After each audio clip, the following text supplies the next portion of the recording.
Hello दोस्तों, मेरा नाम है रिया और आज मैं दिल को छू लेने वाली एक मूवी स्लम डॉग मिलियनेयर की एक्सप्लेनेशन लेकर आई हूँ।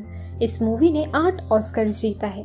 मूवी में एक बस्ती का रहने वाला लड़का अपनी मेहनत और इंटेलिजेंस से एक करोड़पति आदमी बन जाता है। सो चलिए और देरी ना करते हुए बढ़ते हैं मूवी की एक्सप्लेनेशन की ओर।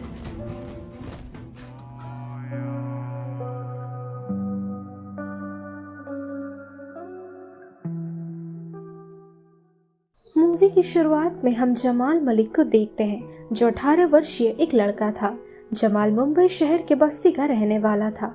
अपना पेट चलाने के लिए वो कॉल सेंटर में चाय देने का काम करता था। जमाल की आर्थिक स्थिति बिल्कुल भी ठीक नहीं थी, जिस कारण से उसे बहुत मुसीबतों का सामना करना पड़ रहा था। अब एक दिन जमाल कौन बनेगा करोड़पति शो के कंटेस्टेंट के रूप में हिस्सा लेता है। शो के दौरान सभी कंटेस्टेंट से काफी प्रश्न पूछे जाते हैं और इन प्रश्नों के सही जवाब पर कंटेस्टेंट को पैसों की एक बड़ी रकम दी जाती है। जमाल इस शो में हर प्रश्न के सही उत्तर देकर 1 करोड़ रुपए जीत गया था और यहीं से जमाल की जिंदगी में मुसीबत आनी शुरू हो जाती है, क्योंकि आज तक इस शो में किसी ने भी 1 करोड़ रुपए नहीं जीता था। सभी हैरान थे कि जमाल एक छोटी सी बस्ती का रहने वाला है, फिर भी वो 1 करोड़ रुपए कैसे जीत गया। दोस्तों, आज तक इस शो में किसी ने प्रश्नों के सही जवाब देकर 50,000 रुपए तक नहीं जीते हैं। शो के होस्ट को ऐसा लगता है जमाल ने किसी तरह से चीटिंग करके सभी प्रश्नों के सही उत्तर दिए हैं और बस इसी कारण से उसे पुलिस को सौंपा जाता है। पुलिस अब जमाल की सच्चाई निकलवाने की कोशिश करने लगती है कि आखिर कैसे जमाल ने इन सभी प्रश्नों के सही उत्तर दिए। पुलिस स्टेशन में लाने के बाद जमाल को बहुत बुरी तरह से टॉर्चर किया जाता है। सारी रात उसे बुरी तरह से मारा गया था, यहाँ तक कि उसे इलेक्ट्रिक शॉक तक दिए गए थे। इस दौरान उससे बार बार यही सवाल पूछा जा रहा था कि आखिर खेल के दौरान तुमने चीटिंग किया तो किया कैसे। जमाल उन ऑफिसर्स को बताता है कि मैंने किसी भी तरह से कोई भी चीटिंग नहीं की है, बल्कि इन सारे प्रश्नों के उत्तर मैं जानता था। एक ऑफिसर जमाल को बताते हैं आज तक इस शो में किसी इंजीनियर, डॉक्टर ने हिस्सा लेकर 50,000 की रकम तक नहीं जीती है, क्योंकि उन्हें इन प्रश्नों के जवाब नहीं पता थे और तुम तो एक आम इंसान हो, मैं कैसे मान लूं कि तुम्हें इन सारे प्रश्नों के सही जवाब पता है। अब पुलिस ऑफिसर जमाल को एक चेयर पर बिठाकर कौन बनेगा करोड़पति शो की वीडियो फुटेज चलाने लगते हैं। दोस्तों, ये जमाल के कंटेस्ट खेलने के दौरान की फुटेज थी। पुलिस जमाल से कहते हैं तुम ये फुटेज देखकर मुझे बस इतना बताना कि आखिर तुमने इन प्रश्नों के सही जवाब कैसे दिए थे। वीडियो फुटेज में सबसे पहले तो शो के होस्ट जमाल को खेल के सारे नियम बता रहे होते हैं कि कैसे इस खेल को खेला जाता है। होस्ट बताते हैं कि हर प्रश्न के लिए तुम्हें 4 ऑप्शन दिए जाएंगे, जिनमें से एक सही होगा और बाकी 3 ऑप्शन गलत होगा। तुम्हें इन चारों ऑप्शन में से एक ऑप्शन चुनना होगा। इसके अलावा अगर खेल के दौरान तुम्हें किसी भी प्रश्न का उत्तर नहीं पता हो तो तुम्हें 3 लाइफलाइन दी जाएगी, जिनमें से एक का इस्तेमाल कर तुम आसानी से उत्तर चुन पाओगे। इन लाइफलाइन में से पहली लाइफलाइन थी ऑडियंस पोल, जिसकी मदद से जमाल ऑडियंस की मदद लेकर उत्तर निकाल पाएगा। दूसरी लाइफलाइन थी 50-50, जिसकी मदद से कंप्यूटर स्क्रीन से प्रश्नों के साथ दिए गए 4 ऑप्शन में से 2 गलत ऑप्शन हटा दिए जाते हैं और बचे गए 2 उत्तर में से जमाल को जवाब देना होगा। अब आखिरी लाइफलाइन थी फोन अ फ्रेंड, जिसकी मदद से तुम अपने रिश्तेदार या फिर दोस्त को कॉल करके उनसे इस प्रश्न का जवाब ढूंढने की मदद ले सकते हो। अब इसी के साथ खेल शुरू किया जाता है। स्क्रीन पर 1000 रुपए के लिए उसे पहला प्रश्न दिया जाता है। पहला प्रश्न था कि 1973 साल में रिलीज हुई जंजीर फिल्म के हीरो कौन थे। इस प्रश्न के पूछते ही सीन शिफ्ट होकर हमें जमाल के बचपन के दौर को दिखाया जाता है। जमाल अपने माँ और भाई सलीम के साथ मुंबई की एक बस्ती में रहता था। कुछ दिनों के बाद उसकी बस्ती के पास एक फेमस अभिनेता अमिताभ बच्चन जी आते हैं। जमाल अमिताभ बच्चन का बहुत बड़ा फैन था। वो बहुत दौड़ भाग करके उन्हें देखने के लिए जाता है, यहाँ तक कि वो चालाकी से अमिताभ बच्चन की एक ऑटोग्राफ भी जुगाड़ करता है। दूसरी तरफ पुलिस ऑफिसर जमाल से कहते हैं इस प्रश्न का उत्तर सभी जानते हैं कि जंजीर फिल्म के अभिनेता थे अमिताभ बच्चन। ये बेहद आसान सा एक सवाल था। अब दोबारा से वीडियो चलाई जाती है। जमाल का दूसरा सवाल था भारत के राष्ट्रीय चिन्ह 3 लायन के नीचे क्या लिखा होता है। इस प्रश्न के लिए जमाल को बड़े आसान से ऑप्शन दिए गए थे, लेकिन उसे इस प्रश्न का जवाब ना पता होने के कारण वो ऑडियंस पोल लाइफलाइन का इस्तेमाल करके उसका सही उत्तर देता है। पुलिस ऑफिसर ये देख जमाल से कहते हैं, तुम इस साधारण से प्रश्न का जवाब नहीं दे सके। मेरी 5 साल की बेटी भी इस प्रश्न का बड़ी आसानी से जवाब दे देगी। पुलिस ऑफिसर की टिप्पणी सुन जमाल कहता है, ऐसे बहुत से आसान से सवाल होते हैं जिसका उत्तर हमें नहीं पता होता है। अब वो पुलिस ऑफिसर से पूछता है, क्या आपको पता है 7 दिन पहले आपके पुलिस स्टेशन से जिस ऑफिसर की साइकिल चुराई गई थी, किसने उस साइकिल को चुराई है? पुलिस ऑफिसर जमाल से पूछते हैं, क्या तुम्हें पता है किसने उस ऑफिसर की साइकिल चुराई थी? जमाल हंसते हुए कहता है, सिर्फ मैं नहीं, हमारे इलाके में मौजूद सभी को पता है कि साइकिल किसने चुराई थी। यहाँ तक कि एक 5 साल की बच्ची तक आपको बता देगी कि उस ऑफिसर की साइकिल किसने चुराई थी, लेकिन आप लोगों को नहीं पता ये छोटी सी बात। उसकी बातें सुनकर पुलिस ऑफिसर की बोलती बंद हो जाती है। अब शो का अगला प्रश्न था, भगवान राम के दाएं हाथ में कौन सी चीज हमेशा मौजूद रहती है? अब इस प्रश्न के उत्तर के लिए भी जमाल ऑफिसर को अपने बचपन के दौर में लेकर जाता है। जमाल अपने भाई सलीम के साथ खेल रहा था। इस दौरान एकदम से कुछ अनजान लोग आकर उनकी बस्ती में रहने वाले सभी लोगों को जान से मारने लगते हैं। साथ ही वो लोग बस्ती के सभी घरों में आग लगाने लगते हैं। इस दंगे से बचने के लिए जमाल और सलीम वहां से निकलने लगते हैं, लेकिन तभी उनकी माँ को भी उनके आंखों के सामने मार दिया जाता है। अब जैसे तैसे सलीम जमाल को लेकर वहां से भागने लगता है।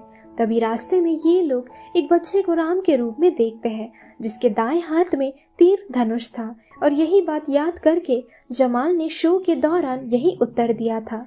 अपनी जिंदगी के किसी भी मोड़ पर ही जमाल क्यों न रहे, वो इस तरह से अपने माँ की हुई मौत को कभी नहीं भूल पाएगा, इसलिए उसे राम की बात भी याद थी। दोस्तों, जमाल की बस्ती जलकर पूरी बर्बाद हो गई थी। ये लोग खुद को छत देने के लिए शहर से बाहर एक डिब्बे के भीतर रहते थे। इस दौरान दोनों की मुलाकात लतिका से होती है। लतिका उनके जैसी ही एक छोटी बच्ची थी। लतिका की बस्ती भी उजड़ गई थी, जिस कारण से उसके माता पिता मारे गए थे। लतिका की जमाल और सलीम से मुलाकात होने के बाद सभी एक साथ ही रहते थे। दूसरी तरफ जमाल के कंप्यूटर स्क्रीन पर उसे अगला प्रश्न दिया जाता है, जो कि था दर्शन दो घनश्याम इस गाने को किस कवि ने लिखा है। इस प्रश्न के दिए जाने के तुरंत बाद सीन दोबारा से शिफ्ट हो जाता है। जमाल, सलीम और लतिका एक साथ ही रहते थे, लेकिन एक दिन मामान नामक एक आदमी आकर इन तीनों को अपने साथ लेकर जाता है। वो सभी को एक बस में बिठाता है, जहां वो सभी देखते हैं कि उनके जैसे कई और ऐसे बच्चे हैं जो अनाथ हैं। मामान इन सभी अनाथ बच्चों को लेकर एक घर पर जाता है। वहाँ सभी के ठहरने और खाने पीने की व्यवस्था की गई थी। सभी बच्चे इस बात से बहुत खुश थे कि उन्हें ना तो ठीक से खाने को मिलता था और ना तो उनके रहने की कोई जगह थी। ये सभी मामान को बहुत पसंद करने लगते हैं, लेकिन एक दिन पता चलता है कि मामान एक बिजनेस करता था। मामान शहर की बस्तियों से ऐसे अनाथ बच्चों को अपने साथ एक घर पर लेकर आता था। पहले कुछ दिनों तक वो सभी को खाने पीने को देता था, लेकिन फिर वो सभी बच्चों से भीख मंगवाता था। मामान वहाँ मौजूद सभी बच्चों को दर्शन दो घनश्याम इस गाने को गाने के लिए कहता है। जितने बच्चे इस गाने को अच्छे से गा रहे थे, मामान उन बच्चों को बेहोश करके अपने साथ एक कमरे में ले जाता था और फिर वो उन बच्चों की आंखें निकालता था, या फिर उन्हें हैंडीकैप या फिर फिजिकली अनेबल बच्चा बना देता था, जिससे इन बच्चों को देख राह चलते लोग बच्चों को ज्यादा पैसे दें और उससे उसकी ज्यादा कमाई होगी। अब ऐसे ही वो कुछ दिनों तक बच्चों से भीख मंगवाता है। अब एक दिन वो नोटिस करता है कि जमाल भी दर्शन दो घनश्याम गाने को बहुत अच्छे तरीके से गा रहा है। मामान सोचता है कि अब वो जमाल को अंधा करके उससे भीख मंगवाएगा, लेकिन उसके ऐसा करने से पहले ही सलीम मामान के चाल के बारे में समझ जाता है और वो जैसे तैसे करके अपने भाई जमाल को लेकर वहाँ से भागने लगता है। दोनों को एक साथ भागते देख लतिका भी वहां से भागने लगती है। तभी दोनों भाई अपने सामने एक ट्रेन को देखते हैं। दोनों अपनी जान बचाने के लिए ट्रेन के ऊपर चढ़ जाते हैं। लतिका भी ट्रेन पर चढ़ने की कोशिश करती है, लेकिन ट्रेन की तेज गति के कारण वो ट्रेन पर नहीं चढ़ पाती है और मामान के आदमी उसे पकड़ लेते हैं।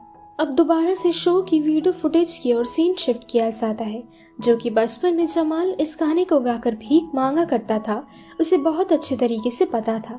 इस गीत के बोल कवि सूरदास ने लिखे हैं अब दोबारा से सीन शिफ्ट हो जाता है। जमाल जब से मामान के अड्डे से भाग कर आया था, वो भी लतिका को छोड़कर, इस बात से वो बेहद उदास था क्योंकि इन कुछ दिनों में लतिका उसकी बहुत अच्छी दोस्त बन गई थी। यहाँ तक कि मामान के अड्डे में लतिका को अकेला छोड़कर आने के बाद दोनों भाइयों के बीच इस बात को लेकर बहुत बड़ा झगड़ा हो जाता है। जमाल अपनी करनी को लेकर बहुत बुरा महसूस कर रहा था। अब इसके बाद से जमाल और सलीम ट्रेन में रहा करते थे। ये दोनों लगभग पूरा दिन ट्रेन में कई सारी चीजें बेचा करते थे और रात को ट्रेन में छिप कर सो जाया करते थे जिससे कि कोई उन्हें ना पकड़ सके। अब ऐसे ही दिन चलता जाता है, लेकिन एक दिन दोनों भाई पकड़े जाते हैं और टिकट कलेक्टर दोनों को धक्के मारकर ट्रेन से बाहर ढकेल देते हैं। दोनों भाई इसके बाद से अलग अलग ट्रेन पर चढ़ा करते थे। साथ ही अब भी ये दोनों ट्रेन के भीतर चीजें बेचते थे। ऐसे ही ट्रेन अदला बदली करते करते दोनों भाई एक दिन आगरा पहुंचते हैं। ये दोनों ताजमहल भी देखते हैं। देश का सबसे सुंदर मॉन्यूमेंट को अपने सामने देख दोनों हैरान थे। सलीम और जमाल धीरे धीरे ताजमहल को घूम घूम कर देखने लगते हैं, जो कि अब ये दोनों ताजमहल और आसपास के सुंदर इलाकों को बहुत अच्छे तरीके से पहचानते थे।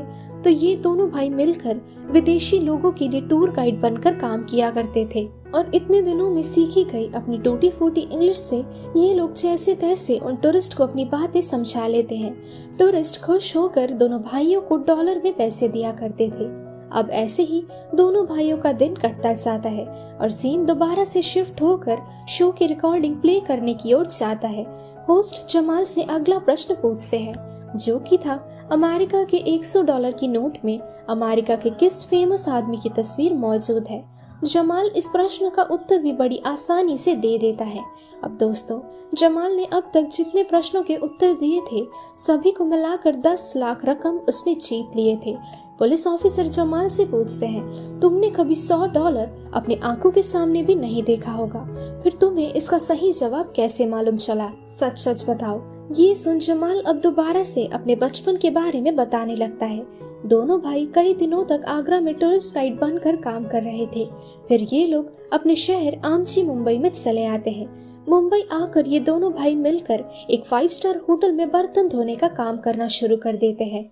दोस्तों, जमाल मुंबई वापस आया था लतिका को ढूंढने के लिए। जमाल अपने काम के साथ साथ पूरे शहर में लतिका को ढूंढने की कोशिश करता है। लतिका को ढूंढते ढूंढते जमाल अपने उम्र के ही एक अंधे लड़के को देखता है। दोस्तों, जमाल इस लड़के को पहचान लेता है क्योंकि इस लड़के को जमाल ने मामान के इन सभी को ठहराए गए जगह पर देखा था। ये सभी एक साथ ही भीख मांगने का काम करते थे। भले ही जमाल और सलीम ऐन मौके पर वहां से भाग गए थे, लेकिन मामान के आदमी इस लड़के को अपना अगला शिकार बनाकर इसे अंधा करके भीख मंगवाते थे। अब जमाल उस लड़के को $100 की एक नोट देकर लतिका के बारे में पूछने लगता है। वो लड़का जमाल को कुछ भी नहीं बताता है लतिका के बारे में, क्योंकि वो तो अंधा था। उसे लग रहा था कि कोई उसे $100 की इतनी बड़ी नोट क्यों देगा। इसे चेक करने के लिए वो लड़का जमाल से पूछता है, $100 की नोट पर किसकी छवि मौजूद है, वो मुझे बताओ। जमाल को उस फेमस आदमी का नाम तो नहीं पता था, लेकिन वो उनके लुक्स की वर्णना देने लगता है और तब जाकर वो लड़का जमाल पर विश्वास करता है और वो बताता है कि उनका नाम है बेंजामिन फ्रैंकलिन। अब पैसे लेकर वो लड़का जमाल को लतिका के बारे में बताता है। वो जमाल को एक ठिकाना देकर वहां जाने के लिए भी कहता है। सलीम और जमाल उस ठिकाने पर पहुंचकर लतिका को ढूंढने लगते हैं। इस दौरान हम व्यूअर्स और दोनों भाइयों को पता चलता है मामान लतिका से अब भीख नहीं मंगवाना चाहता था, बल्कि वो उससे प्रोस्टिट्यूट का काम कराना चाहता था, जिससे वो और ज्यादा पैसे कमा सके। लतिका को इस काम के लिए अलग से सजाया जा रहा था। जमाल ये देख बहुत गुस्सा होने लगता है और वो तुरंत दरवाजा खोलकर भीतर चला आता है। उसे अपने सामने देख लतिका बेहद खुश थी।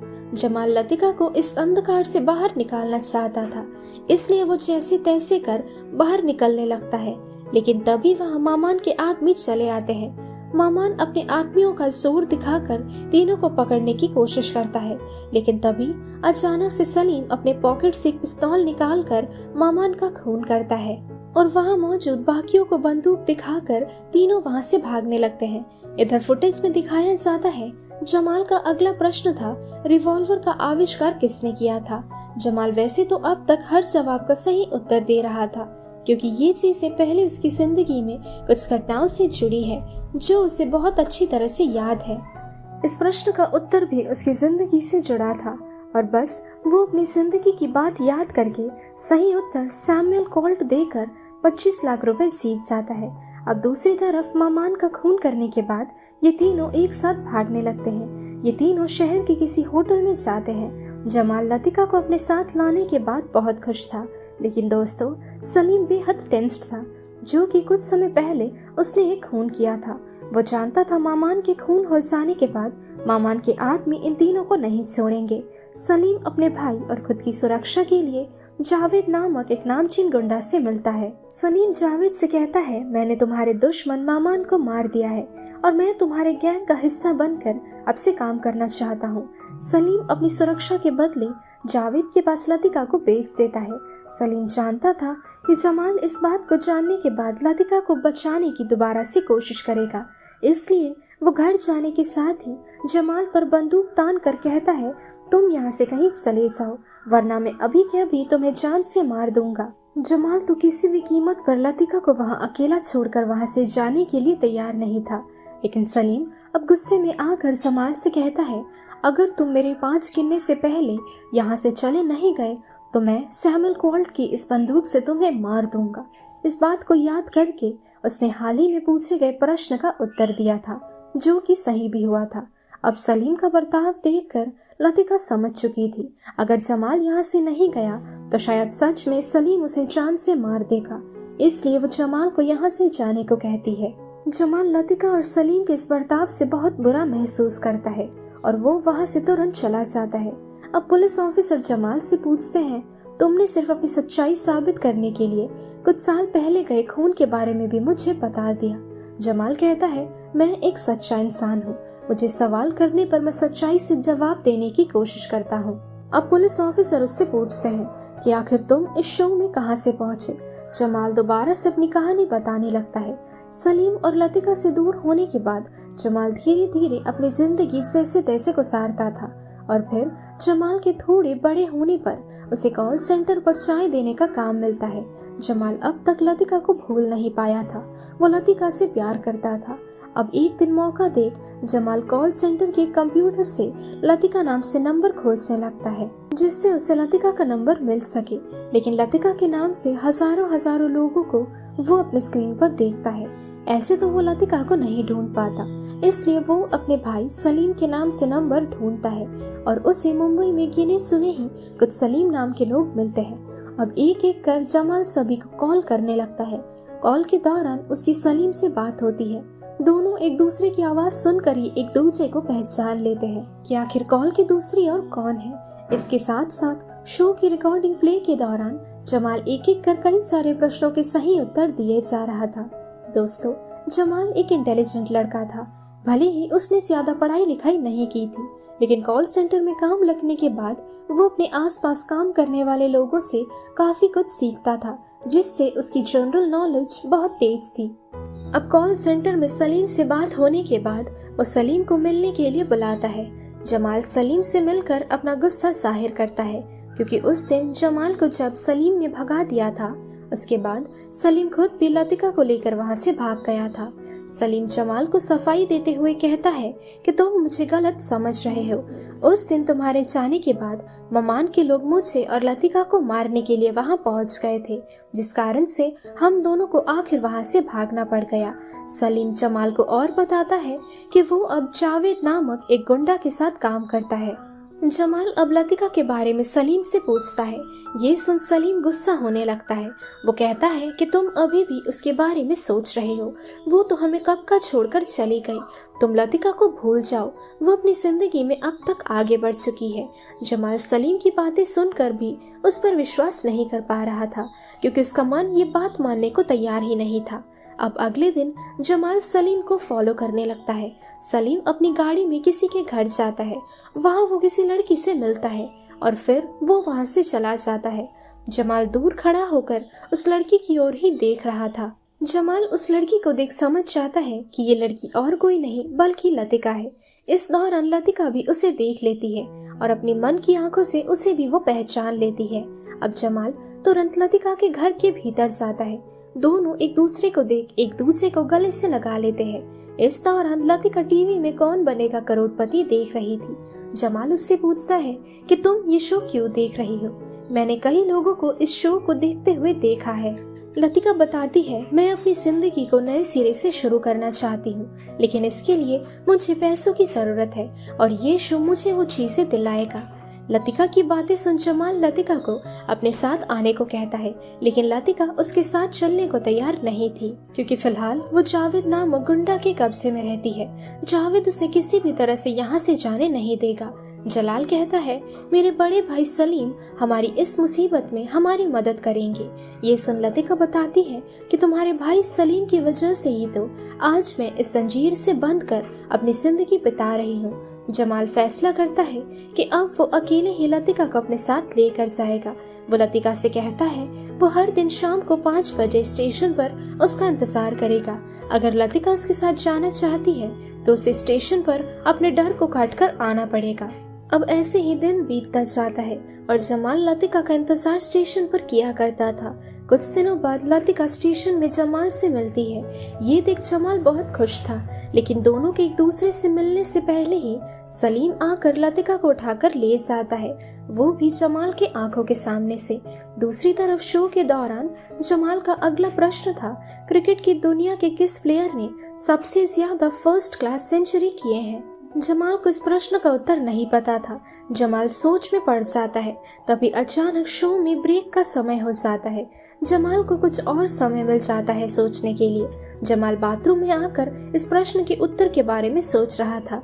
तभी अचानक शो के होस्ट भी बाथरूम में आते हैं। शो के होस्ट जमाल से कहते हैं कि एक बस्ती का रहने वाला आदमी आज करोड़पति बन जाएगा। जमाल इसके रिप्लाई में कहता है, मैं करोड़पति नहीं बन पाऊंगा क्योंकि मुझे इस सवाल का सही उत्तर नहीं पता है।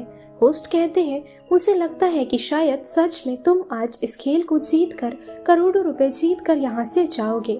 पता नहीं मुझे बार बार ऐसा क्यों लग रहा है। अब वो जाते जाते बाथरूम के कांच में इस सवाल का उत्तर लिख कर वहाँ से चले जाते हैं। जमाल ये देख हैरान था, लेकिन जमाल होस्ट पर विश्वास नहीं करता है। अब खेल शुरू किया जाता है। जमाल होस्ट पर विश्वास नहीं कर पा रहा था। होस्ट ने जमाल को ऑप्शन बी उत्तर के तौर पर बताया था, तो जमाल अब एक लाइफलाइन का इस्तेमाल करता है जो कि था 50-50। इस लाइफलाइन की मदद से 2 गलत ऑप्शन स्क्रीन से हटा दिए जाते हैं। अब बचे थे सिर्फ 2 ऑप्शन जो कि थे ऑप्शन बी और ऑप्शन डी। भले ही होस्ट ने जमाल को ऑप्शन बी उत्तर के तौर पर बताया था, लेकिन जमाल इसे उनकी चाल समझकर ऑप्शन डी को उत्तर के तौर पर लॉक करने को कहता है। शो के होस्ट उसे बार बार समझाने की कोशिश करते हैं। उत्तर लॉक करने से पहले एक बार फिर तुम सोच लो, कहीं तुम गलत तो नहीं कर रहे हो। जमाल अपनी बातों पर अटल था। अब कंप्यूटर स्क्रीन पर उसके उत्तर को लॉक किया जाता है और देखा जाता है जमाल का कहा गया उत्तर सही था, ना कि होस्ट द्वारा कहा गया। इससे पहले आज तक किसी ने भी इस शो में करोड़पति का खिताब नहीं पाया था, लेकिन जमाल ने आज इस खिताब को अपने दम पर पा लिया है। अब खेल के नियम अनुसार जमाल के लिए अभी सिर्फ एक प्रश्न बाकी था और इस प्रश्न का सही उत्तर देने पर जमाल को 2 करोड़ रुपए का इनाम दिया जाएगा। लेकिन उसे अगला प्रश्न देने से पहले ही शो की समय की समाप्ति हो जाती है और खेल को अगले दिन के लिए टाल दिया जाता है। अब शो के खत्म होते ही होस्ट जमाल के साथ बातें करते हुए कहीं जा रहे थे। होस्ट अब जमाल को पुलिस के हाथों दे देते हैं क्योंकि उनके मुताबिक जमाल को आखिरी प्रश्न का उत्तर नहीं पता था। उसे गुमराह करने के लिए होस्ट ने खुद उसे गलत उत्तर देकर कंफ्यूज किया था, लेकिन फिर भी कैसे उसे सही उत्तर मालूम पड़ गया। होस्ट सोच रहे होते हैं कि शायद जमाल बाथरूम में बैठकर चीटिंग कर रहा था और इस घटना के बाद ही जमाल को पुलिस स्टेशन में लाया जाता है। पुलिस ऑफिसर जमाल की इन बातों को सुन उससे कहते हैं, मैं समझ चुका हूँ जमाल कि तुमने अब तक मुझसे जितनी भी बातें कही हैं वो सब कुछ सच है। अब जमाल कहता है, ऑफिसर मुझे नहीं पता है कि लतिका अभी कहाँ है। उस दिन सलीम ने जब लतिका को मेरे आंखों के सामने से उठा कर ले गया था, उसके बाद मैंने उसे ढूंढने की काफी कोशिश की थी, लेकिन मुझे वो कहीं नहीं मिली। मैं जानता हूँ लतिका इस शो को देखना बहुत पसंद करती है, साथ ही वो मुझे देख रही होगी। दूसरी तरफ जावेद अपने नए अड्डे में था जहां सलीम और लतिका भी मौजूद थे। इस दौरान सलीम और लतिका जमाल को ये शो खेलते हुए देख रहे थे। सलीम समझ चुका था कि जमाल ये सब कुछ लतिका के लिए ही कर रहा है। साथ ही सलीम अपनी गलती रियलाइज करता है। वो लतिका से माफी मांगता है और उसे अपनी गाड़ी की चाबी और फोन देकर यहाँ से फौरन भागने को कहता है। लतिका बहुत डरी हुई थी, लेकिन अंत में सलीम की मदद से लतिका वहाँ से भागने लगती है। अब सीन के शिफ्ट होते ही हम जमाल को पुलिस की गाड़ी में बैठकर शो पर आते हुए देखते हैं। आज शो पर जमाल का आखिरी सवाल बाकी था। जमाल का आखिरी सवाल था अलेक्जेंडर का लिखा गया 3 मस्केटियर्स में 3 कैरेक्टर्स थे। पहले 2 कैरेक्टर्स का नाम था एथोस और पैथोस। तीसरे कैरेक्टर का नाम क्या था? ये सवाल देख जमाल हंसने लगता है, क्योंकि एक समय था जब सलीम और जमाल को स्कूल के एक टीचर्स इस नाम से बुलाया करते थे, लेकिन तीसरे कैरेक्टर का नाम जमाल को भी नहीं पता था। साथ ही वो अपनी लाइफलाइन का इस्तेमाल करते हुए अपने भाई सलीम को फोन करता है। सलीम का फोन फिलहाल लतिका के पास था। लतिका फोन उठाती है। लतिका बताती है कि अभी वो वहाँ से भाग चुकी है और फिलहाल वो सेफ है। जमाल उसे अब खेल के अनुसार इस प्रश्न का उत्तर पूछता है, लेकिन लतिका को इस बारे में कोई आइडिया नहीं था। दूसरी तरफ जावेद को पता चल गया था लतिका वहाँ से भाग गई है। साथ ही सलीम ने लतिका की मदद की है। जावेद सलीम को मारने के लिए ढूंढ रहा था। सलीम जानता था कि वो जावेद के हाथों नहीं बच पाएगा और ना तो वो यहाँ से भाग सकता है, तो वो एक कमरे में छिप जाता है और जावेद के उसके कमरे के भीतर आते ही वो जावेद को गोली मार देता है। जावेद के मरते ही उसके आदमी सलीम को गोली मारकर उसे भी खत्म कर देते हैं। अब शो की ओर जमाल तुक्का मारकर इस प्रश्न के लिए ऑप्शन चूज करता है और लकीली उसका उत्तर सही हो जाता है और अब जमाल 2 करोड़ रुपए जीत गया था। वहाँ मौजूद सभी लोग जमाल के लिए बहुत खुश थे। दोस्तों, जमाल अब भी खुश नहीं था, क्योंकि वो आखिरकार लतिका के लिए इस खेल को खेलने के लिए यहाँ आया था। उसे पैसों से मोह नहीं था, वो सिर्फ लतिका को अपनी जिंदगी में वापस पाना चाहता था। अब शो से बाहर निकलते ही जमाल दोबारा से लतिका के लिए उसी स्टेशन पर वेट करता है जहाँ दोनों ने पहले डिसाइड किया था। कुछ देर बाद जमाल को ढूंढते ढूंढते लतिका स्टेशन पर पहुँचती है। दोनों अब आजाद थे। लतिका जमाल को देख उससे कहती है कि मैं सोच रही थी शायद तुम मुझसे कभी भी दोबारा नहीं मिलोगे, लेकिन जमाल उसे आश्वासन देते हुए कहता है कि हमारी किस्मत ऊपर वाले ने बनाई है और किस्मत का लिखा कैसे मिट सकता है। किस्मत को जो मंजूर है फिलहाल वही तो हो रहा है। और जमाल के ऐसा कहने के साथ ही ये मूवी यहीं खत्म हो जाती है। दोस्तों, सच इस मूवी के हर एक किरदार ने बखूबी अपने किरदार को निभाया है। स्लमडॉग मिलियनेयर को विकास स्वरूप द्वारा 2005 में रिलीज की गई नॉवेल Q&A से लिया गया है, जिसके मुख्य किरदार जमाल है। सो दोस्तों, यही थी आज की हमारी मूवी एक्सप्लेनेशन स्लमडॉग मिलियनेयर। ये मूवी आप सभी को कैसी लगी ये हमें कमेंट सेक्शन में जरूर बताइएगा।